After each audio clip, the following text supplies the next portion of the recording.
ഇന്ന് ഏറ്റവും കൂടുതൽ പേഷ്യൻസ് അന്വേഷിച്ച് വരുന്ന ഒരു ക്വസ്റ്റ്യൻ ആണ് അലൈനേഴ്സിനെ പറ്റി. അതായത് കമ്പിയിടാതെ പല്ല് നിരതെറ്റിയ പല്ല് നേരെയാക്കാം എന്ന ചോദ്യം. അലൈനേഴ്സ് ഇപ്പോഴത്തെ ഏറ്റവും ലേറ്റസ്റ്റ് ടെക്നോളജിയാണ്. അത് വേദനയില്ലാതെ നമുക്ക് ക്ലിപ്പിടാതെ നിരതെറ്റിയ പല്ല് അലൈൻ ചെയ്യാൻ വളരെയധികം സ്യൂട്ടബിൾ ആയിട്ടുള്ള ടെക്നോളജിയാണ്.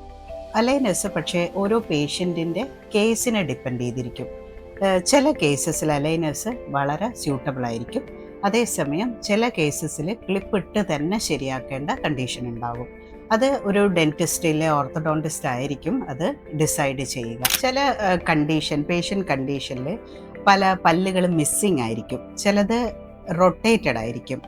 അത്തരം കേസസിൽ നമുക്ക് അലൈനേഴ്സ് കൊടുക്കാൻ പറ്റില്ല.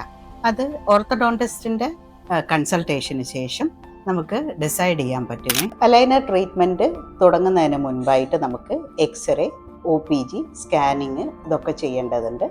അതിൽ സ്കെലിറ്റൽ ചേഞ്ചസ് ഉള്ള പേഷ്യൻസ് ആണെങ്കിൽ നോർമൽ ഓർത്തഡോണ്ടിക് ക്ലിപ്പ് ഇട്ടിട്ടുള്ള ട്രീറ്റ്മെൻ്റ് ആയിരിക്കും ഏറ്റവും അഡ്വൈസബിൾ. അതേസമയം മൈനർ കറക്ഷൻസ് ഒക്കെ ആണെങ്കിൽ അലൈനേഴ്സ് ഫാസ്റ്റ് റിസൾട്ട് തരും. 8 to 9 months ഉള്ളിൽ തന്നെ നമുക്ക് റിസൾട്ട് ഉണ്ടാവും. പെർ ഡേ നമ്മളൊരു 20 hours എങ്കിലും ചുരുങ്ങി ഇടണം. അതേസമയം നമ്മൾ അലൈനേഴ്സിൻ്റെ ഇൻസ്ട്രക്ഷൻ അനുസരിച്ചിട്ട് ട്രേ യൂസേജ് നടത്തിയിട്ടില്ലെങ്കിൽ അലൈനർ ട്രീറ്റ്മെൻറ്റ് ഫെയിലിയർ ആവാനും ചാൻസ് ഉണ്ട്. പ്രോപ്പറായിട്ട് ഓറൽ ഹൈജീനൊക്കെ അലൈനർ ട്രീറ്റ്മെൻറ്റ് നടത്തുമ്പോൾ നമ്മൾ മെയിൻറ്റെയിൻ ചെയ്യേണ്ടതുണ്ട്. അലൈനർ ട്രീറ്റ്മെൻറ്റ് ആവുമ്പോൾ നമ്മൾ ട്രീറ്റ്മെൻറ്റ് പ്രൊസീജിയർ ഡോക്ടർ അലൈനർ തരിക എന്ന ഒരു കർത്തവ്യമാണ് അവിടെ ചെയ്യുന്നുള്ളൂ. ബാക്കിയുള്ള ട്രീറ്റ്മെൻറ്റിൻ്റെ സമയത്ത് ഡോക്ടറുടെ കൺട്രോളിലാവില്ല, അത് പേഷ്യൻറ്റിൻ്റെ കൺട്രോളിലായിരിക്കും. ആ ട്രേ യൂസേജ് നമ്മളിപ്പോൾ ഫുഡ് കഴിക്കുന്ന സമയത്ത് ഊരി വെച്ച് പിന്നെ ഇടാൻ മറന്നു പോവുക, ഇത്തരത്തിലുള്ള സാഹചര്യങ്ങളൊക്കെ വന്നു കഴിഞ്ഞാൽ ഈ ട്രീറ്റ്മെൻറ്റ് ഡ്യൂറേഷൻ കൂടാൻ ചാൻസ് ഉണ്ട്. ഇല്ലേ നമ്മൾ ഉദ്ദേശിച്ച റിസൾട്ട് കിട്ടണമെന്നില്ല.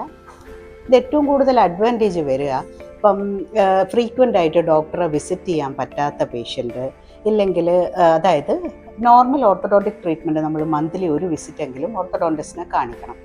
അപ്പോൾ അങ്ങനെ മന്ത്ലി നമുക്ക് വന്ന് വിസിറ്റ് ചെയ്യാൻ പറ്റാത്ത പേഷ്യൻ്റ് വരിക, അത്തരം കണ്ടീഷനിലൊക്കെ നമുക്ക് അലൈനേഴ്സ് വളരെ യൂസ്ഫുൾ ആയിരിക്കും. നോർമൽ പേഷ്യൻറ്റും ഇപ്പോൾ കുട്ടികൾക്കൊക്കെ ക്ലിപ്പിടാൻ അതിൻ്റെ വേദന ആലോചിച്ചിട്ടും ഒക്കെ ബുദ്ധിമുട്ട് അതൊക്കെ ആലോചിച്ച് ക്ലിപ്പിടാൻ മടിയുള്ളവരുണ്ടാവും. അപ്പോഴും അലൈനേഴ്സ് അഡ്വാൻറ്റേജ് ഉണ്ട്. അലൈനേഴ്സ് യൂസ് ചെയ്താൽ വേദന ഉണ്ടാവില്ല എന്ന് നമുക്ക് പറയാൻ പറ്റില്ല, വേദന ഉണ്ടാവും. എല്ലാ ഓർത്തഡോണ്ടിക് ട്രീറ്റ്മെൻറ്റ് പോലെ ആദ്യത്തെ ഒരു 2-3 days ടൂത്ത് മൂവ്മെൻറ്റ്സിനോട് ബന്ധപ്പെട്ട് വരുന്ന വേദനകളൊക്കെ അലൈനേഴ്സിലും ഉണ്ടാവും. പക്ഷേ അലൈനേഴ്സിന് പറ്റിയ കേസാണോ എന്നുള്ളത് ആദ്യം നമ്മൾ ഡെൻറ്റിസ്റ്റുമായിട്ട് ഡിസ്കസ് ചെയ്യണം. നമ്മൾ ഡയറക്റ്റ് മാർക്കറ്റിൽ നിന്ന് അലൈനേഴ്സ് പർച്ചേസ് ചെയ്യുക എന്നൊക്കെ പറയുമ്പോൾ പോസ്റ്റ് ട്രീറ്റ്മെൻറ്റ് കോംപ്ലിക്കേഷൻ ഉണ്ടെങ്കിൽ നമുക്ക് അതിനെപ്പറ്റി പേഷ്യൻറ്റിൻ്റെ കയ്യിൽ ചിലപ്പം പേഷ്യൻ്റ് ഇഗ്നറൻ്റ് ആയിരിക്കും. അപ്പോൾ അതുമായിട്ട് ബന്ധപ്പെട്ട് വരുന്ന കോംപ്ലിക്കേഷൻ ആണോ അവർക്കുള്ളതെന്ന് നമുക്ക് മനസ്സിലാക്കാൻ പറ്റില്ല.